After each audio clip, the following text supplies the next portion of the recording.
Okay, let's move on from there to our next big story. And it's the story of what is being described by some as vaccine discrimination. Some are even calling it vaccine racism because the new travel rules introduced by the UK government have sparked off a major controversy. According to the new restrictions that come into effect from the 4th of October, travellers from India will be treated as unvaccinated regardless of their vaccination status and will have to undergo a mandatory 10-day quarantine. Now, Shashi Tharoor, Member of Parliament, has protested and refused to travel to London.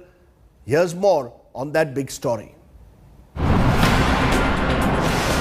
On the face of it, the United Kingdom has eased norms for foreign travellers from October 4th. But a detailed look reveals there are no major concessions for flyers from India. According to the new rules, even fully jabbed Indians will not be considered vaccinated. They will have to undergo 10 days of quarantine. On day 2 and day 8, travellers from India will have to undergo RT-PCR tests. The UK government has claimed the new rules will streamline international travel. We wanted to bring a new, simpler, easier to navigate and cheaper system as well. And so we brought this in to the new year at the very least. And the purpose is to make it easier for people to travel without the bureaucracy, without so many tests. UK's refusal to accept Covishield is baffling, considering it is already in use in UK in the form of AstraZeneca. The new rules for Indian travellers have kicked off a row. Congress MP Shashi Tharoor has pulled out of a Cambridge Union debate at a book launch, calling the new rules offensive. Another Congress MP, Jairam Ramesh, has said the UK norms smack of racism. The British High Commission has reacted. Its spokesperson said, "We are engaging with the Government of India to explore how we could expand UK recognition of vaccine certification to people vaccinated by a relevant public health body in India."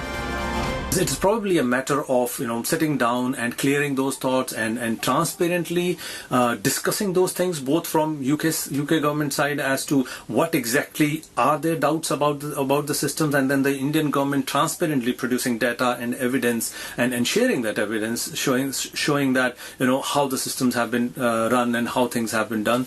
And if both these things meet the appropriate standards, I think this can really be sorted. With Milan Sharma in New Delhi, Bureau Report, India Today. Let's then go straight across to Dr. Shashi Tharoor, Congress MP and author, who has refused to travel to the UK because of these rules. Dr. Tharoor, the decision that you've taken not to visit the United Kingdom, not to visit Cambridge University for a book release, is that because of what you perceive presumably as discriminatory vaccine rules for Indians who are vaccinated? Is this something purely personal? Are you trying to make a political point? Is this something you've been thinking on for a while? Are you just angry with the manner in which the United Kingdom has framed these rules against Indians who are vaccinated?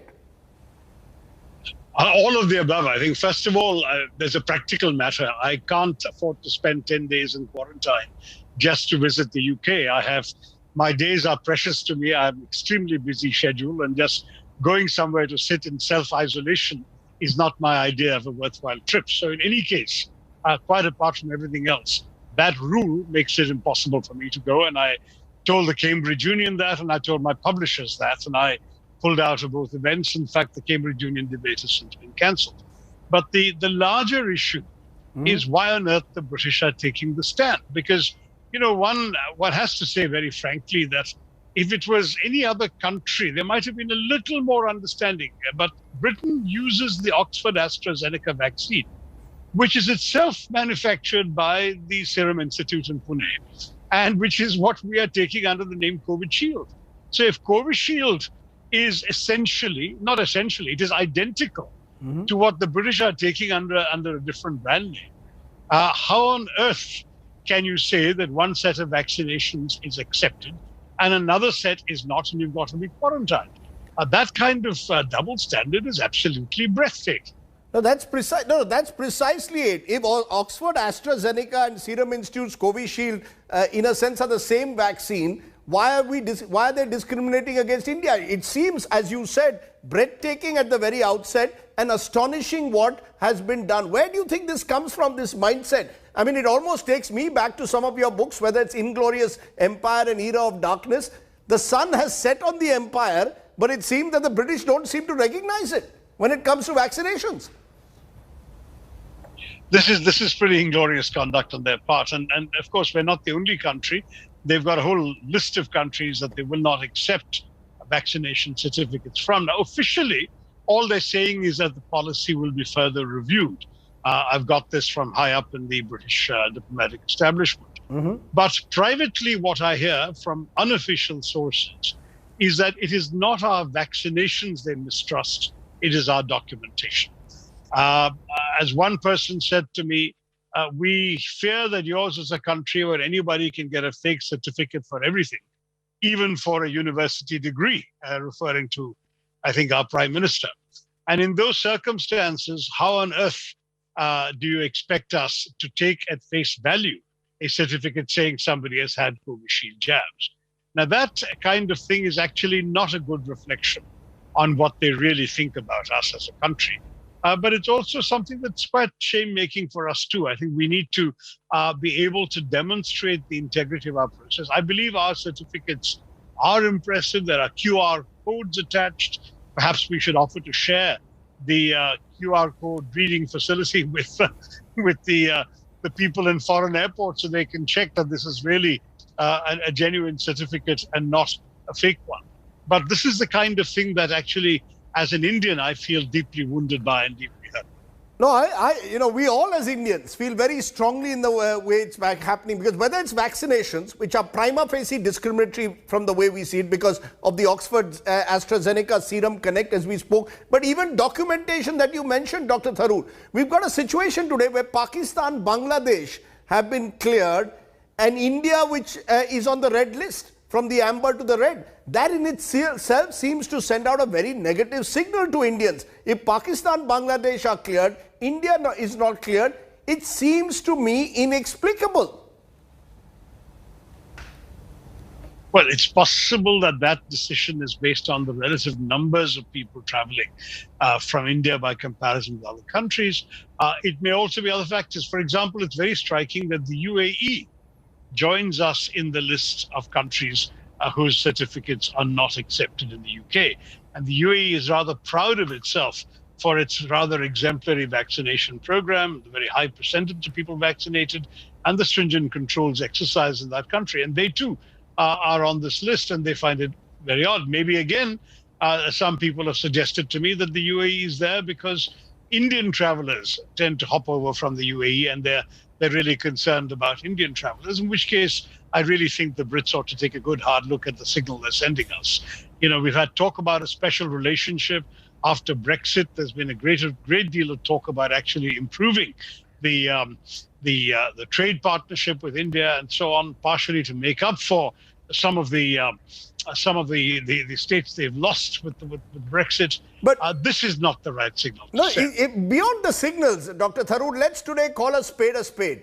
To my mind, it seems prima facie discriminatory. What should, in your view, the British be doing to allay our concerns? How do they convince us that what they are doing is not directed against Indians? I think there's no question about the fact that it is discriminatory, particularly because no rational explanation has been given for why the Indian vaccine is not acceptable, given particularly that it's the same vaccine as the ones that the majority of British citizens are taking. All I can say is that yes, I think discrimination is an appropriate term at this point, and that if the review that we understand will conclude in about 3 weeks' time, that is towards the end of the first week of October, does not undo this injustice, I think there's bound to be a fairly severe outcry here. It's interesting, you know, vis-a-vis the US, the UK had the boot on the other foot. That is, it was the UK that was barred from, UK travelers were barred from coming to the US.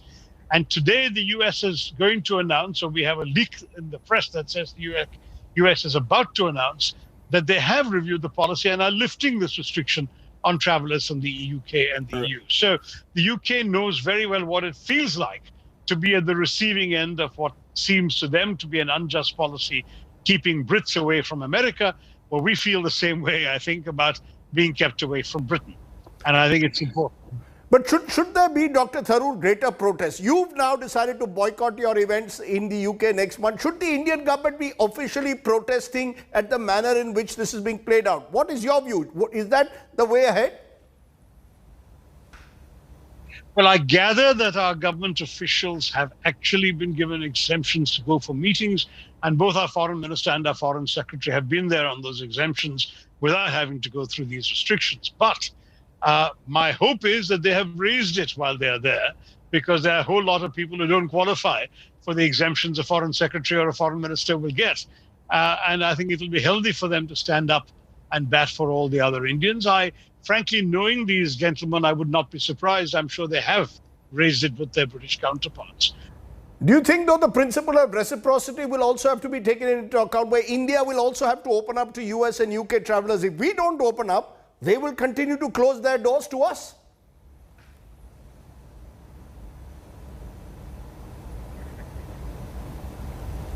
Yes, Dr. Tharoor? Well, it's always reciprocal, and we have not been allowing them in either, which is the point I was going to make. But in a sense, both sides have been equally unwilling to open their doors to the other. But now I gather from today's news that our government is now going to encourage tourists to come back in, and that the UK will benefit from that procedure. So in that case, the reciprocity is partly taken care of by our opening our doors, and perhaps the UK can now turn around and do the same for us. Well, one final question, Dr. Tharoor. You worked with the United Nations, with global bodies. There's a sense, whether it's the WHO or certain Western governments, there's an element of discrimination in the manner in which vaccines are being accepted. Covaxin not cleared still by the World Health Organization and several countries. Covishield also not cleared by some countries. Does the world need to recognize you cannot divide the world on vaccinations? There needs to be greater equality, equity here. I think that's a fair point, Rajdeep. I think there are, however, certain testing protocols for clearance, and it's possible that our folks were a bit lax in pursuing those protocols on time. I mean, I don't know exactly what happened. Covaxin is something which has been working reasonably well on the Indians who've taken it, but perhaps since they knew they had a large clientele or market in India, they didn't feel the same urgency to go through the necessary international clearances. They should have done that, and I hope they will have remedied that and submitted their claims. When I speak to people at WHO, I'm told, listen, we've got nothing against anybody. We just have certain very standard rules and protocols that every vaccine has to pass. Covaxin hasn't yet gone through all of that. Some of the Chinese vaccines have similarly not been approved and not gone through all of that. And that's the issue. But I'm always a little hesitant, Rajdeep, for us to scream discrimination at every point, because increasingly, especially when it comes to international institutions, a lot of the decision makers are people like us, of our nationality or of color of our skin. And in Britain, too, they've become a much more self-consciously multiracial society. Their Home Secretary, their Finance Minister are all of Indian origin. I certainly don't want to leap onto the racism bandwagon. That can't be it. But there's something wrong with the manner in which they're evaluating whatever risk they believe Indians pose to them.